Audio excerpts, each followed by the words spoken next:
बचा लाते थे। वो मेरी हर ज़रूरत पूरी करते थे। मेरा नाम शबनम है। मेरी उम्र 22 साल है। मैं एक गांव में रहती हूँ। एक दिन मैंने चचा से कोई बात कही तो उन्होंने कहा, पहले काजी राशि करना पड़ेगा। मैंने कहा, चाचा क्या मतलब? उन्होंने कहा, रात को मेरे कमरे में आना। रात के 10 बजे मैं उनके कमरे में गई तो उन्होंने जैसे ही मुझे अपना काजी दिखाया, मैं देखकर डर गई थी। मेरा नाम शबनम है। मेरी उम्र 22 साल है। मैं एक गांव में रहती हूँ। मैं दिखने में काफ़ी खूबसूरत हूँ। मेरे नए नक्श भी बहुत अच्छे हैं। मेरी खूबसूरती भी अपनी मिसाल आप है। मुझे अपने हुस्न पर भी बहुत नाज है। मेरे अम्मी अब्बू का मेरे बचपन में ही इंतकाल हो गया था। मैं इस वक्त काफ़ी छोटी थी और मेरे अलावा मेरा कोई बहन भाई नहीं था। मैं इस वक्त बहुत छोटी थी। सब ही मेरी जिम्मेदारी लेने से डर रहे थे कि अगर कल को मैंने कुछ कर लिया तो वो खानदान वालों को क्या मुंह दिखाएंगे। इनकी बात भी बिल्कुल दुरुस्त थी। इस वजह से कोई भी मुझे रखने वाला नहीं था। मेरे चाचा इस वक्त बाहर होते थे। जब उन्होंने ये खबर सुनी कि मुझे कोई भी अपने पास नहीं रख रहा तो उन्हें बहुत अफसोस हुआ था और ये सुनते ही वो मेरी खातिर बाहर से पाकिस्तान आ गए थे। उनका नाम अफजल है। उनकी बीवी और एक बेटी है। उन्होंने पाकिस्तान आकर मेरी वजह से अच्छा घर खरीदा। इनकी बीवी यानी कि मेरी चची इस बात से जल बुन गई थी कि वो ये सब मेरी वजह से कर रहे हैं। इनका बस नहीं चलता था कि वो मुझे घर से निकाल दे, लेकिन मैं अपने चचा की वजह से इस घर में बहुत खुश थी। मैंने कोई चीज़ भी लेनी होती थी तो मैं अपने चचा से कहती थी। वो मुझे कोई भी चीज़ देकर देते तो मैं इनकी काफ़ी शुक्रगुजार होती थी। मेरी इनकी बेटी से भी काफ़ी बनती थी। इसका नाम शगुफ्ता था और मैं रात को इसके साथ सोती थी। हम लोग अकेले इकट्ठे खेलते और पढ़ते भी इकट्ठे थे। मेरे चचा जितना इससे प्यार करते थे मुझसे भी उतना ही प्यार करते थे और मेरी चची को ये बात बिल्कुल भी पसंद नहीं थी। जैसे ही मेरे चचा बाहर जाते तो वो मुझ पर जुल्म करना शुरू कर देती और मेरी हो पिटाई करती थी और जैसे ही चचा वापस आते तो वो बिल्कुल नरम पड़ जाती थी।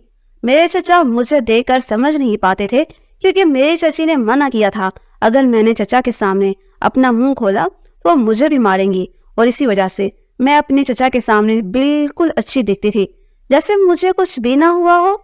कुछ दिन ऐसे ही गुजर गए थे और मेरी चची मुझ पर मुस्तकिल मार कटाई करती थी। मैं इस बात से तंग आ गई थी और फैसला कर चुकी थी कि अब मुझे अपने चचा को बताना होगा कि एक दिन मैंने अपने चचा को सब कुछ सच सच बता दिया कि कैसे चची ने मुझे मारा है। वो तो शॉक हो गए थे। मेरी चची ने जब ये देखा कि मेरे चचा इन पर मेरी वजह से चिल्ला रहे हैं तो घर छोड़कर मैके जाने लगी थी और अपने साथ शगुफ्ता को भी लेकर गई थी। अब घर में मैं और मेरे चचा ही बचे थे। मैं काफ़ी परेशान हो गई थी और रोने लगी थी कि मेरी वजह से मेरी चची चचा को छोड़कर चली गई हैं।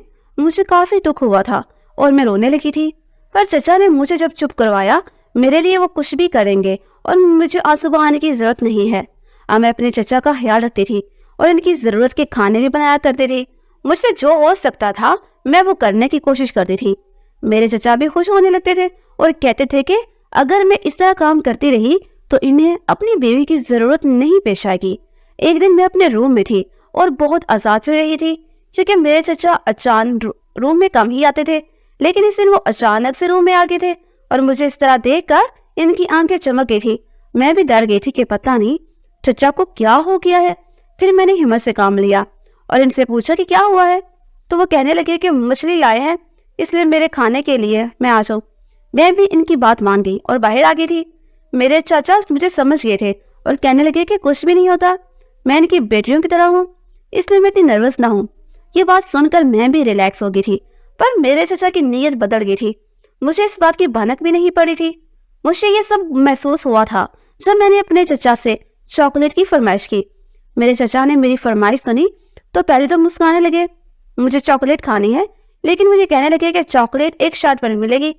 मैं समझ ना सकी कि क्या शर्ट रखी है। जबकि मैंने इनसे पूछने लगी कि आखिर ऐसी क्या शर्ट रखी है तो चचा कहने लगे कि वो शर्ट मैं वैसे भी पूरी कर सकती हूँ। इस पर मैं और भी शॉक हो गई थी और जब चचा ने वो शर्ट बताई तो मैं हैरान हो गई थी क्योंकि उन्होंने मुझसे किस करने का कहा था। मुझे इस बात से कोई फर्क नहीं पड़ता था और मैं ये भी जानती थी कि चचा मुझे बेटियों की तरह प्यार करते हैं। इस वजह से मैं तैयार हो गई थी और इसके बाद चचा ने मुझे बहुत ज़्यादा चॉकलेट दी। मैं घर पर बहुत उदास होती थी और रात को भी मुझे बहुत डर लगता था ایک دن میں نے اپنے چچا سے کہا کہ مجھے رات کو بہت ڈر لگتا ہے، اس وجہ سے وہ چچی اور شگفتہ کو واپس لے آئے۔ تو میرے چچا کہنے لگے کہ وہ دونوں اپنی مرضی سے ہی واپس آئیں گی، اور اگر مجھے ڈر لگتا ہے تو میں ان کے ساتھ ان کے روم میں سو جاؤں۔ میں نے یہ بات سنی تو شاک ہوگی، کیونکہ اپنے چچا کو کہنے لگی کہ مجھے ڈر نہیں لگتا۔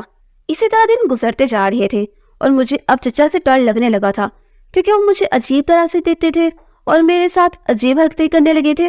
ایک دفعہ مجھے میرے دوست کے گھر جانا تھا، اس وجہ سے میں نے اپنے چچا سے اجازت لینی تھی۔ میں نے ان سے کہا کہ مجھے میری دوست کے گھر جانا ہے، اس لیے مجھے آپ کی اجازت چاہیے۔ وہ کہنے لگے کہ ان کی اجازت سے پہلے اب مجھے قاضی کو راضی کرنا پڑے گا۔ میں کافی شاک ہو گئی تھی کہ قاضی کون ہے، اور میں اپنے چچا سے پوچھا کہ قاضی کون ہے، تو وہ کہنے لگے کہ قاضی ان کے پاس ہی ہوتا ہے، لیکن میں نے نہیں دیکھا ہوا۔ مجھے بہت حیرانی ہوئی، میں بھی قاضی کو دیکھنا چاہتی تھی۔ اس پر میں نے چچا سے کہا میں قاضی کو دیکھنا چاہتی ہوں۔ وہ مجھ سے کہنے لگے کہ میں رات کے 10 بجے ان کے پاس چلی آؤں تو وہ مجھے اپنا قاضی سے ملوائیں گے۔ میں بھی ان کی بات مان چکی تھی۔ اب وہ کہنے لگے تھے کہ میں نے قاضی کو راضی بھی کرنا ہے۔ مجھے حیرانی ہوئی کہ میں کیسے راضی کروں گی۔ وہ مجھے کہنے لگے کہ وہ مجھے طریقہ بتائیں گے کہ میں تیار ہو گئی اور رات کے 10 بجے ان کے روم میں چلی گئی تھی۔ ہر طرف اندھیرا تھا تو مجھے اپنے پاس بلانے لگے۔ جیسے ہی انہوں نے مجھے قاضی دکھایا تو میں شاک ہو گئی تھی۔ یہ قاضی دیکھ کر میں شرم کے مارے میرا برا حال ہو گیا تھا۔ چچا کہنے لگے کہ شرمانے والی بات نہیں ہے اور مجھے قاضی کو راضی کرنا پڑے گا۔ میں ڈر گئی تھی کہ اب کیا کروں۔ میرے چچا اتنا عجیب طریقہ بتایا تھا، میں چاہ کر بھی اس پر عمل نہیں کر سکتی تھی۔ واپس جانے لگی، لیکن وہ مجھے واسطے دینے لگے کہ مجھے یہ سب کرنا ہوگا کیونکہ ایسا کرنے سے ہی وہ مانیں گے، نہیں تو وہ مجھے گھر سے نکال دیں گے۔ میں کافی شاک ہو گئی تھی کہ اب کیا کروں۔ میں پوری طرح پھنس چکی تھی اور میرے پاس اور کوئی چارہ بھی نہیں تھا۔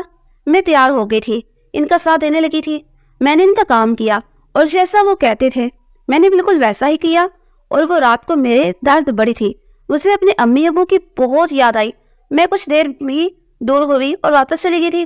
میرے چچا نے مجھے منع کیا تھا کہ میں یہ بات کسی سے بھی نہ کروں گی، اور مجھ سے روز ہی یہ کام کرواتے تھے، ورنہ وہ مجھے گھر سے نکالنے کی دھمکی دے دیتے تھے۔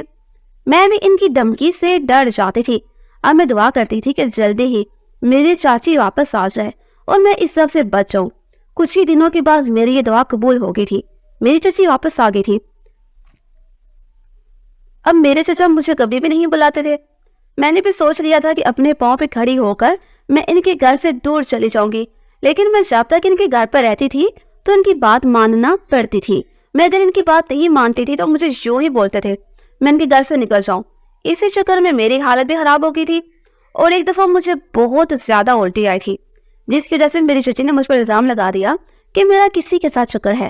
اس نے مجھے مارنا شروع کر دیا اور گھر سے نکال دیا۔ میں اپنی دوست کی طرف جا چکی تھی، اس نے مجھے رہنے کے لیے ایک روم دے دیا تھا۔ میرے ساتھ جو کچھ بھی ہوا تھا یہ سب میں نے چھپا لیا تھا اور راز ہی رہنے دیا تھا، کیونکہ یہ سب کرنے والا کوئی دوسرا نہیں تھا۔ آہستہ آہستہ میں اس بات کو بلانے لگی تھی اور دوبارہ سے نارمل ہو گئی تھی۔ مجھے اس سب کو بلانے میں بہت وقت لگ چکا تھا، لیکن اب میں سمجھ چکی تھی اور اپنی زندگی میں آگے بڑھ گئی تھی۔